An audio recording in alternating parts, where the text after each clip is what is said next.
আল হিকমা, বিশুদ্ধ দিন প্রচারে নির্ভীক পথ চলা। আসসালামু আলাইকুম ওয়া রাহমাতুল্লাহ। প্রিয় ভাই বোনেরা, কাছে কিংবা দূরে যে যেখান থেকে যে মাধ্যমে আমাদের আজকের এই ভিডিওটি দেখছেন, তাদের সবাইকে আমার শুভেচ্ছা ও অভিনন্দন। নিশ্চয় ভিডিওর থাম্বনেল ও শিরোনাম দেখে আপনারা বুঝে গেছেন যে আজকে আমি কোন বিষয় নিয়ে এবং কাকে নিয়ে আপনাদের সাথে কথা বলতে যাচ্ছি। হ্যাঁ, আপনারা ঠিকই ধরেছেন, এদেশের প্রখ্যাত বেদাআতি বক্তা কথিত আল্লামা নুরুল ইসলাম অলিপুরীকে নিয়ে। তিনি আল্লাহর হাত, পা ও অঙ্গ প্রত্যঙ্গ নিয়ে মিথ্যাচার করেছেন। তো কথা না বাড়িয়ে চলুন আমরা এক ঝলক দেখে নেই বেদাআতি অলিপুরী কি বলেছেন। চলুন শুরু করা যাক। আল্লাহর হাত, পা, অঙ্গ প্রত্যঙ্গ সম্পর্কে যত হাদিস আছে, যত আয়াত আছে, সবগুলি রূপক অর্থে ব্যবহৃত, মূল অর্থে নয়। সবগুলি কেমন অর্থে ব্যবহৃত? রূপক অর্থে ব্যবহৃত, মূল অর্থে নয়। প্রিয় ভাই বোনেরা, এতক্ষণ আপনারা বেদাআতি বক্তা অলিপুরীর মুখ থেকে আল্লাহ তাআলার হাত, পা ও অঙ্গ প্রত্যঙ্গ সম্পর্কে এমন কিছু অপব্যাখ্যা এবং মিথ্যাচার শুনলেন যা অতীতকালের কোনো একজন সালাফগণ দ্বারা কখনো সাব্যস্ত হয়নি। আমি নুরুল ইসলাম অলিপুরীর কাছে জানতে চাই, আপনি বলেছেন পবিত্র কোরআন ও সহিহ হাদিসের কিতাবগুলোতে আল্লাহ তাআলার হাত, পা এবং অঙ্গ প্রত্যঙ্গের যেসব বর্ণনা এসেছে তা সবই রূপক অর্থে এসেছে। আমি জানতে পারি কি এমন উদ্ভট কথা আপনি কোথায় আবিষ্কার করলেন? আপনি কি প্রমাণ দিতে পারবেন? আল্লাহর রাসূল, সাহাবায়ে কেরাম, খোলাফায়ে রাশেদিন, তাবেঈন, তাবেঈন এবং হুবহু তাদের পদাঙ্ক অনুসরণ করে চলে আসা মুসলিম উম্মার সম্মানিত চার ইমামগণ ও সকল যুগের সালফে সালেহিনগণের কেউ কি আপনার মতো আল্লাহ তাআলার হাত, পা ও অঙ্গ প্রত্যঙ্গকে রূপক অর্থে ব্যাখ্যা করেছেন? এটা কি ইমাম আবু হানিফা, ইমাম মালিক, ইমাম শাফি, ইমাম আহমদ ইবনে হাম্বল রাহিমাহুল্লাহ গণের আকীদা? রূপক অর্থের সপক্ষে তারা কি এমন কোনো কিতাব রচনা করেছেন? এটা কি আহলুস সুন্নাহ ওয়াল জামাতের আকীদা বিশ্বাস? এটা তো পথভ্রষ্ট ফেরকা আশআরী ও মাতুরিদীদের আকীদা। আপনার কাছে আমার শেষ প্রশ্ন, আপনি তো নিজেকে হানাফি মাযহাবের অনুসারী বলে দাবি করে থাকেন, অথচ আপনি কি না ইমাম আবু হানিফার আকীদা পরিত্যাগ করে ভ্রান্ত আশআরী ও মাতুরিদীদের আকীদা গ্রহণ করেছেন? আমি তো ভাবতেও পারিনি যে ইমাম আবু হানিফার আকীদা সম্পর্কে আপনার জ্ঞান একেবারেই জেরো। ইমামে আজমের আকীদা সম্পর্কে জানতে হলে তার রচিত ফিকহুল আকবর বইটি সংগ্রহ করে পড়ার জন্য আমি আপনাকে পরামর্শ দিচ্ছি। প্রিয় ভাই বোনেরা, এখন আমরা এই বিষয়ের উপর আলোচনা শুনব সৌদি প্রবাসী প্রিয় শায়েখ মতিউর রহমান মাদানী হাফিজাহুল্লাহর কাছ থেকে। তো চলুন শুরু করা যাক। আল্লাহর চেহারা আল্লাহ কোরআনে কারীমে বলেছেন, ওয়াজহুন মানে চেহারা হয়, ওয়াজহুন মানে মুখমণ্ডল হয়, ওয়াজহুন মানে ফেস হয়। ওয়ায়াবকা ওয়াজহু রাব্বিকা যুল জালালি ওয়াল ইকরাম কুল্লু শাইইন হালিকুন ইল্লা ওয়াজহা ইয়াবতাগি বিযালিকা ওয়াজহাল্লাহ। কোরআনে কারীমে এসেছে, হাদিসে এসেছে, আল্লাহর চেহারা আল্লাহর মতো, কারো সাথে তুলনা করা হারাম, জায়েজ নয়। যেমন অস্বীকার করা হারাম, যেমন অপব্যাখ্যা করা হারাম, গুমরাহি। তিনটি গুমরাহির কথা বললাম। অপব্যাখ্যা করে আল্লাহর চেহারা মানে আল্লাহর সত্তা, এটিও গুমরাহি। তেমনি আল্লাহর চেহারা নাই, এটিও গুমরাহি, বরং কুফর। আর তেমনি কেউ যদি তুলনা করে যে আল্লাহর চেহারা মানুষের মতো, অমুকের মতো, এটাও কুফর। কথা বোঝা গেছে? কিন্তু আল্লাহর চেহারা আল্লাহর মতো, আল্লাহর চেহারা আছে। যারা আশআরী, মাতুরিদী, আর আজকাল মুসলিম বিশ্বে অধিকাংশ মুসলিমদের এক শ্রেণীর আলেম সমাজ, অধিকাংশ তাদের সংখ্যায় হচ্ছে, তাদের মেজরিটি তারা সংখ্যায়, তারা আশআরী মাতুরিদী আকীদায় বিশ্বাসী, যার ফলে তারা আল্লাহর এই সিফাতগুলি তারা অপব্যাখ্যা করেছে। একটা কথা এখানে বলে দিই, কারণ প্রতি সপ্তাহে আসমা সিফাত সম্পর্কে লোকেরা প্রশ্ন করেন, আর এমন কিছু প্রশ্ন করেন যেগুলি সাধারণ মানুষের জন্য বোধগম্য না, আর বোঝাতে গেলে এগুলো সূক্ষ্ম বিষয়।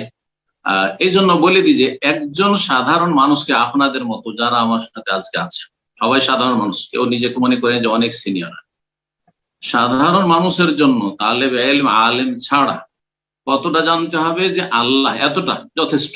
আল্লাহ কোরআনে কারিমে যা বলেছেন অথবা রাসূলুল্লাহ সাল্লাল্লাহু আলাইহি ওয়াসাল্লাম যা সহিহ হাদিসে বলেছেন তা আমি বিশ্বাস করি। এক একটা করে জানতে হবে না, জরুরি না।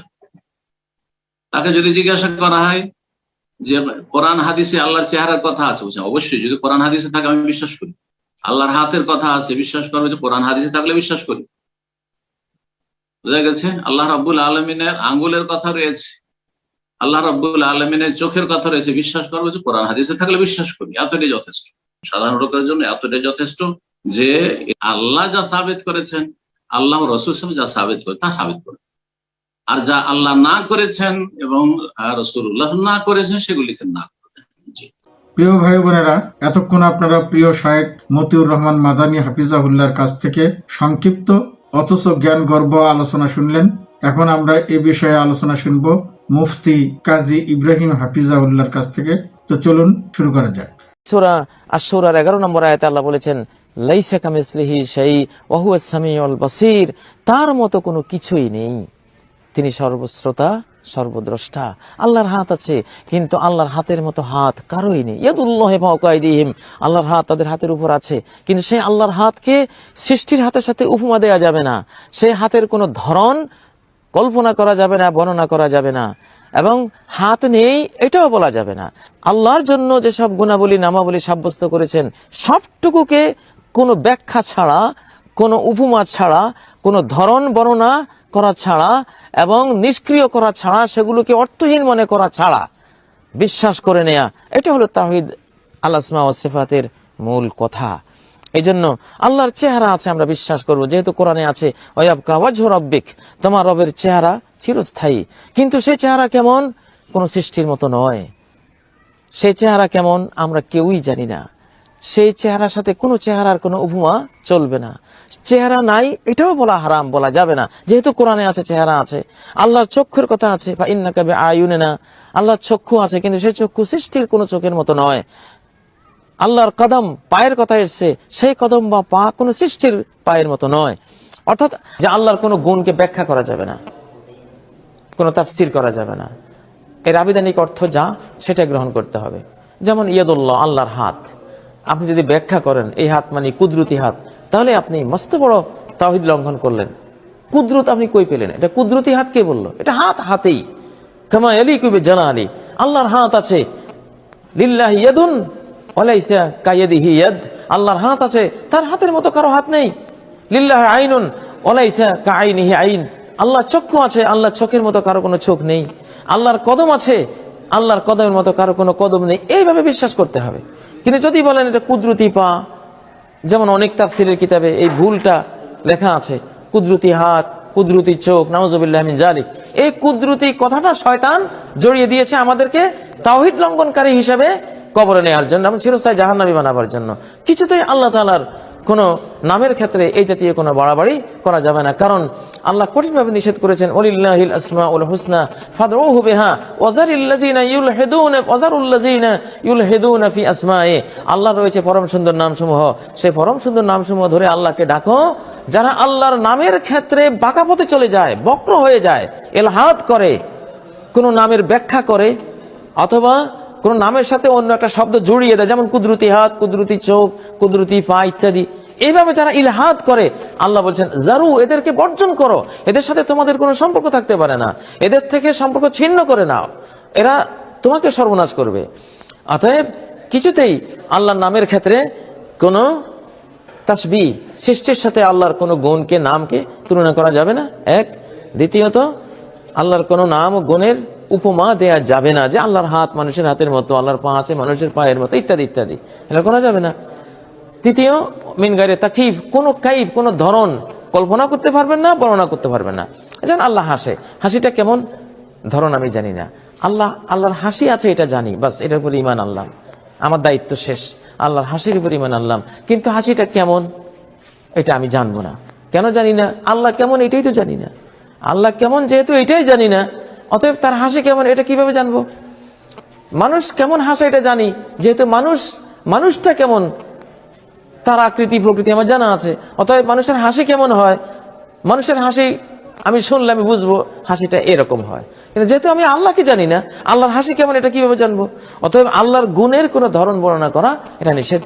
আবার এইভাবে কুদরতি হাত, কুদরতি পা ইত্যাদি বলে তাতিল করে দেয়া, আল্লাহর মূল গুণটাকে অর্থহীন করে দেয়া, নিরর্থক করে দেয়া, বাতিল করে দেয়া, এটা একটা মহাপাপ। অতীতে এগুলো নিয়ে অনেক বিভ্রান্তি হয়েছে। প্রিয় ভাই বোনেরা, এতক্ষণ আপনারা মুফতি কাজী ইব্রাহিম হাফিজাহুল্লাহর কাছ থেকে মূল্যবান আলোচনা শুনলেন। আমি আশা করি বিষয়টি আপনাদের কাছে পরিষ্কার হয়েছে। আল্লাহ রাব্বুল আলামিনের কাছে বিনীত প্রার্থনা করি তিনি যেন আমাদেরকে অলিপুরীর মতো এসব পথভ্রষ্ট ও বেদাতি বক্তা থেকে দূরে রাখেন এবং সেই সাথে আমাদের ঈমান ও আমলের হেফাজত করেন, আমিন। প্রিয় ভাই বোনেরা, ভিডিওটি যদি আপনাদের কাছে উপকারী বলে মনে হয় তাহলে নিচের বেল আইকন বাটনে চাপ দিয়ে চ্যানেলটি সাবস্ক্রাইব করে আমাদের সাথেই থাকুন। এ ধরনের নিত্য নতুন সকল ভিডিও পেয়ে যাবেন সবার আগে। আর ভিডিওটিতে একটি লাইক ও একটি কমেন্টস করে আপনাদের ভালো লাগা মন্দ লাগা অনুভূতিগুলো আমাদের সাথে শেয়ার করুন, যাতে করে ভবিষ্যতে এই ধরনের নিত্য নতুন আরো ভিডিও তৈরি করতে আমরা উৎসাহিত হই। একই সাথে ভিডিওটি শেয়ার করে অন্যদের দেখার সুযোগ করে দিন। এটি আপনার আমলনামায় অবশ্যই সাদাকায়ে জারিয়ার সওয়াব হিসেবে লিপিবদ্ধ হবে ইনশাআল্লাহ। প্রিয় ভাই বোনেরা, এতক্ষণ সাথে থেকে পুরো ভিডিওটি দেখার জন্য সবাইকে ধন্যবাদ। আবারও দেখা হবে নতুন কোনো এক ভিডিওতে। সেই পর্যন্ত ভালো ও সুস্থ থাকুন। আল্লাহ হাফেজ।